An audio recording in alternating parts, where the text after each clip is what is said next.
Bonsoir à tous, bienvenue sur 8 Mont-Blanc à la une de ce lundi 14 mars. Le congrès du groupement transfrontalier européen s'est tenu la semaine dernière en présence de 500 frontaliers. Le but, essayer de comprendre le millefeuille mis en place par les différentes instances. Nous continuerons à parler de la Suisse et plus particulièrement du pôle métropolitain du Genevois français qui pourrait voir le jour prochainement. Pour cela, je recevrai sur ce plateau Gabriel Doublé. Nous irons ensuite à Chambéry où s'est déroulé le festival électronique pharaonique. La tête d'affiche, c'était le célèbre DJ Martin Solveig, nous vous ferons vivre l'ambiance. Enfin, nous prendrons un peu de hauteur avec les résultats de la Pierra Menta. Chez les hommes, c'est le français Matteo Jacquemou qui s'est imposé avec Kylian Jornet après une belle bagarre. Chez les femmes, Laetitia Roux et Axel Mollaret étaient intouchables. On débute donc ce journal avec le congrès du groupement transfrontalier européen, un rendez-vous annuel qui a permis de résumer en quelques heures à peine tous les thèmes qui ont fait l'actualité franco-suisse, assurance maladie, chômage, imposition à la source, autant de sujets qui ont bouleversé le statut pas toujours facile des frontaliers. Entre le droit français, suisse et européen, ils s'y perdent un peu. Emmanuel Jaude nous en dit plus. Réunis ce vendredi soir à Archamps, quelques 500 frontaliers étaient venus chercher des réponses. Si l'âge d'or de ce statut est aujourd'hui révolu, de nombreuses annonces sont venues ces dernières années encore assombrir le ciel des travailleurs transfrontaliers. À commencer par la votation du 9 février 2014 contre l'immigration de masse et prévoyant l'introduction de quotas de permis étrangers et de frontaliers. La situation du frontalier, c'est pas un long fleuve tranquille.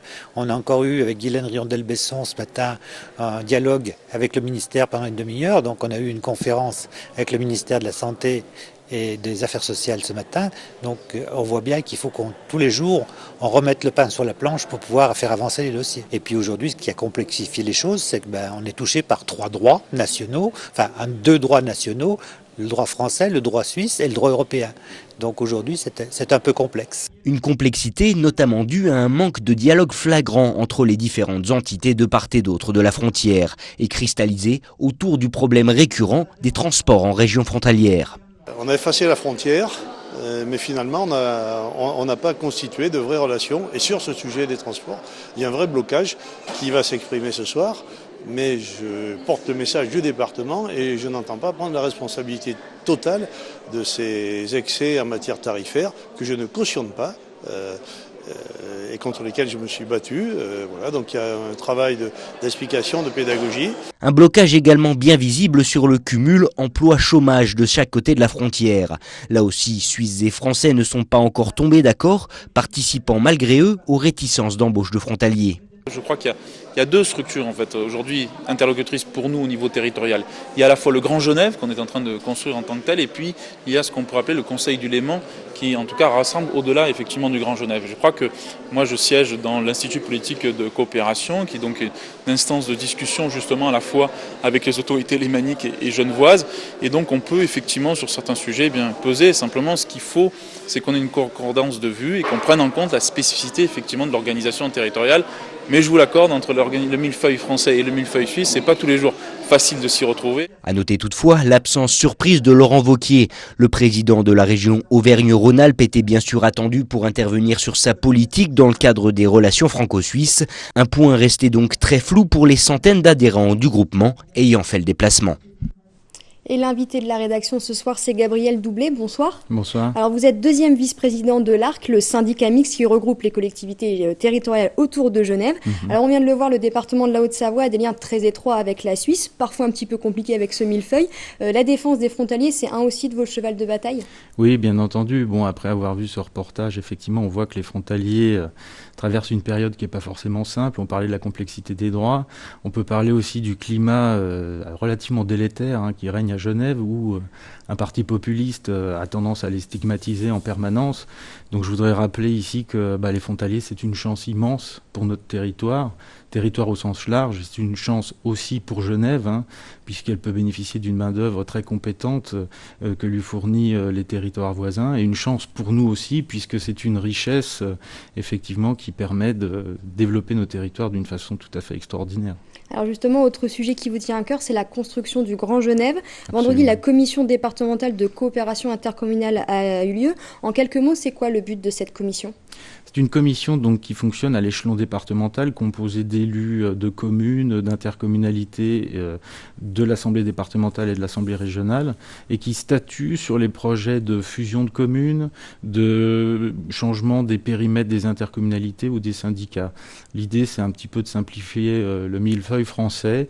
Donc cette commission a été saisie de tout un tas de dossiers qui étaient portés par le préfet de la Haute-Savoie, et il y a eu toute une série d'amendements effectivement qui ont été proposés par les élus des territoires eux-mêmes pour dire comment ils souhaitaient s'organiser. Alors en quoi le Genevois haut-savoyard est-il concerné ?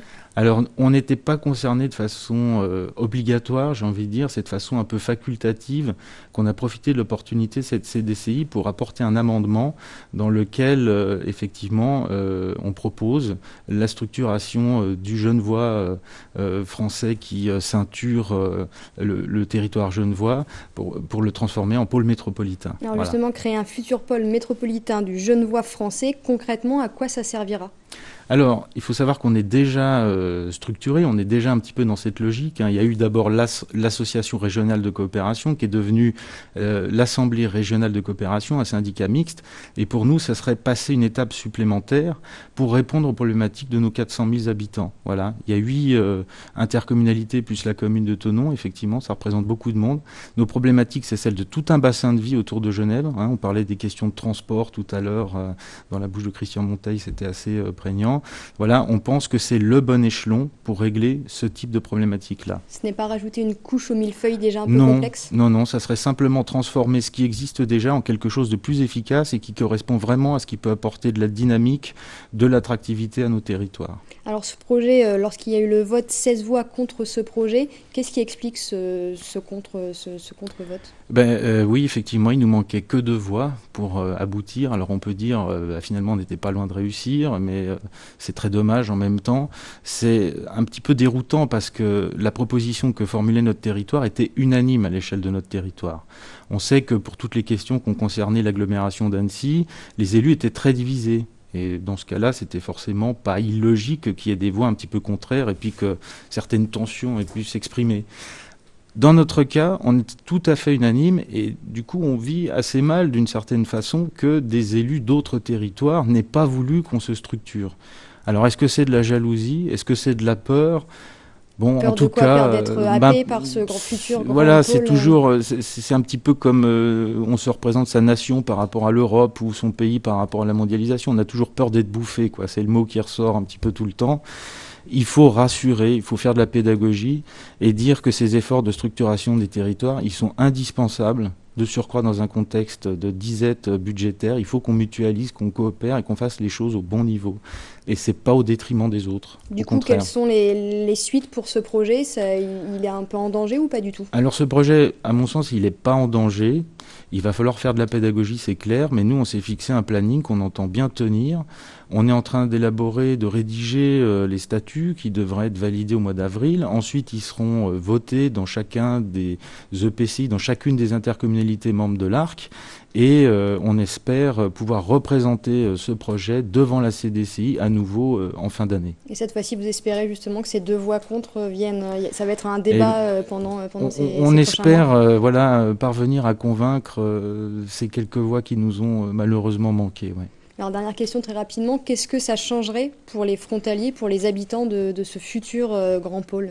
Dans notre région, en Haute-Savoie du Nord, on parle beaucoup du Grand Genève, donc les gens sont déjà... ils ont l'habitude de se projeter dans ce périmètre un petit peu plus grand, quoi. Ça ne changerait pas beaucoup pour eux, parce que quand on habite à Thonon et qu'on est frontalier, on traverse un grand territoire en fait, du côté français pour rejoindre Genève, et puis même chose le soir quand vous rentrez. Donc pour eux, les limites communales, les limites intercommunales, ils n'en ont rien à faire. Ce qu'ils veulent, c'est que les grandes infrastructures, tout ce dont on a besoin pour que cette région soit respirable, vivable et que la qualité de vie augmente, soit fait. Voilà. Donc pour eux, c'est la réalité de leur bassin de vie, c'est leur quotidien. Très bien. Merci beaucoup, Gabriel Dubé, d'avoir été notre invité. On l'a appris en fin de semaine dernière, Jean-Philippe Demaël, président de Somfy depuis 2008, a décidé de quitter le groupe. Son successeur Jean-Guillaume Despature, qui travaille dans l'entreprise depuis 2006, a présenté ce matin les derniers chiffres du groupe. L'entreprise clusienne a été rachetée en 1984 par la famille Despature, fondateur de Damar. Le nouveau président récupère une société en bonne forme économique. L'année 2015 a été plutôt bonne pour le groupe avec un chiffre dépassant le milliard et en hausse de 8%. Pour l'avenir, Jean-Guillaume Despature ne veut pas perdre de temps pour faire face à la concurrence des géants américains comme Google ou Apple. Il lorgne toujours sur le marché de la maison connectée. Somfy veut s'imposer comme la référence mondiale. Je vous propose d'écouter Jean-Guillaume Despature au micro de Fanette de Buisson. C'était aussi le bon moment vis-à-vis de l'entreprise puisqu'on sort de notre plan 2015, le plan Let's. L'année 2015 a été très bonne et de ce point de vue-là vient couronner la réussite de ce plan 2015 et on est en train d'entrer dans notre plan 2020 et donc c'était un bon moment pour organiser cette transition entre Jean-Philippe et moi-même sans effectivement venir perturber les équipes qui travaillent. Ce que je peux dire également, c'est qu'il n'y aura pas d'évolution, il n'y aura pas de révolution quant à la stratégie de Somfy.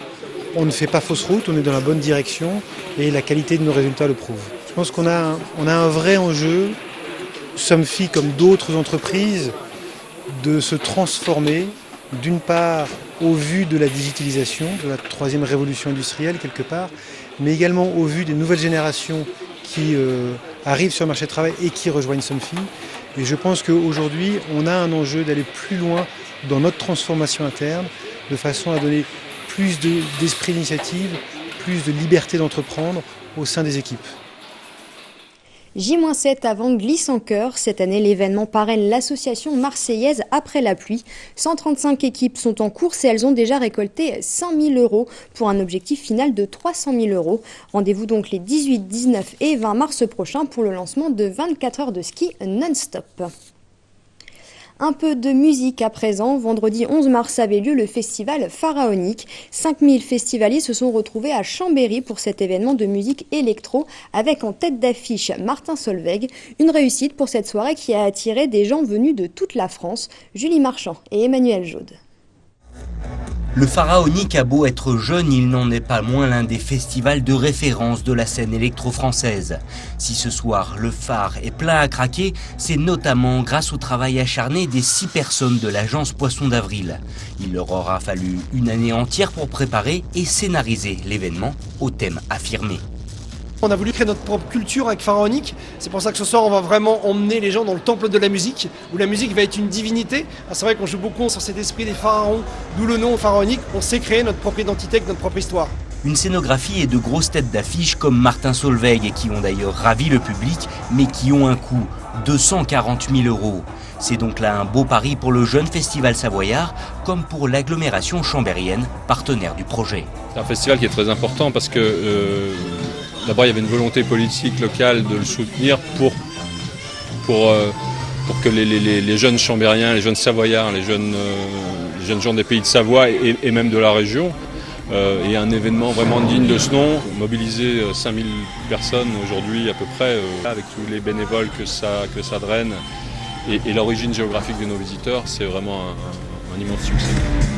Pour sa deuxième édition, le festival a mobilisé une équipe de 250 personnes, dont 150 bénévoles. Et le résultat est là. Pendant une nuit entière, ils sont plusieurs milliers à s'être rassemblés au son de quelques-uns des meilleurs DJ du moment. C'est important de pouvoir diffuser et de faire découvrir des musiques aux gens, de faire découvrir différents types de musique, différents univers. Et c'est important de pouvoir participer à cela et faire plaisir aux gens. Si la vocation première du festival est bien sûr de dynamiser le bassin chambérien, les festivaliers ont pourtant fait le déplacement, parfois de loin, pour assister à cette soirée. Alsace, Montpellier ou encore Saint-Étienne, attirés par les têtes d'affiche, ils sont surtout restés pour la scène émergente. Même si c'est des DJ qui ne sont pas trop connus, ils assurent, quoi. Voilà, c'est des DJ français, on leur parle, ils nous parlent de leur passion. On a pu échanger pendant une dizaine de minutes. Non, c'est cool parce que ils se prennent pas la tête, c'est pas des superstars. Un jour, ça les deviendra certainement. Ne cachant pas ses ambitions, le Pharaonique voit aujourd'hui déjà plus loin. D'ici quelques années, le rendez-vous devrait continuer à prendre de l'ampleur, avec notamment la création de nouvelles scènes dites électro et EDM. Quant aux participants, à la question de leur retour l'année prochaine, leur réponse est claire. Avec grand plaisir. Sans hésitation. Ouais. On prend de l'altitude en cette fin de journal avec la Pierramenta dont l'édition 2016 vient de se terminer. Chez les hommes, Kylian Jornet et Matteo Jacquemou ont remporté cette mythique course d'alpinisme. 2e victoire pour Jacquemou dans cette épreuve et la 5e pour Jornet. Chez les femmes, Laetitia Roux et Axel Mollaret restent intouchables. Vainqueurs de toutes les étapes, elles remportent donc l'édition 2016. C'est la fin de ce journal. Merci à tous de l'avoir suivi. Tout de suite, vous retrouvez la météo de Thierry Paulme. Passez une très belle soirée et à bientôt.